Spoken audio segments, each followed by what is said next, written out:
Dobře, tak začneme za 3, 2, 1, start. Tak, máme to další rychlou misi, tentokrát proti nám Sučko s tepelnými raketama, akorát mnohem blížší vzdálenosti, takže od nás 16 mil.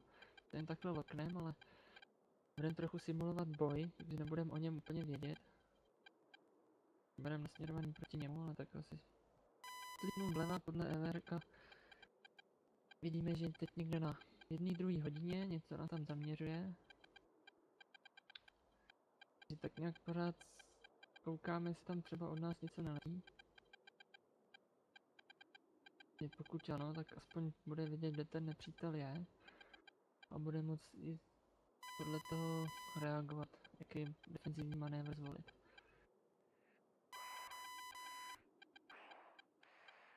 Ještě u nás necelých 5 mil.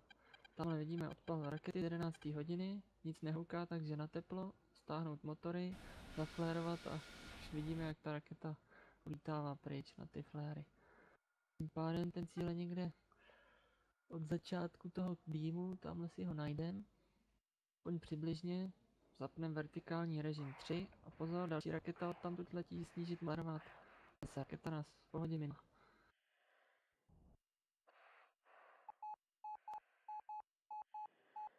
Takže i když vypál 2 rakety na teplo, tak jsme na to dokázali reagovat. Důležité bylo hlavně se tak nějak rozhlížet.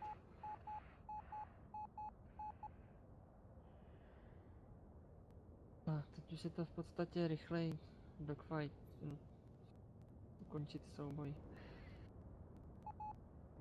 proti poraženému AIčku.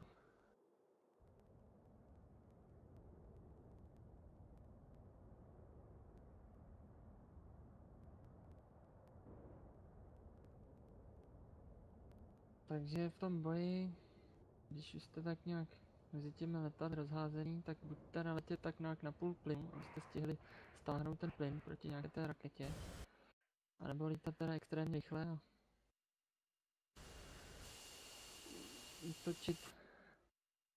útočit ve velké rychlosti a okamžitě se hned stáhnout, no.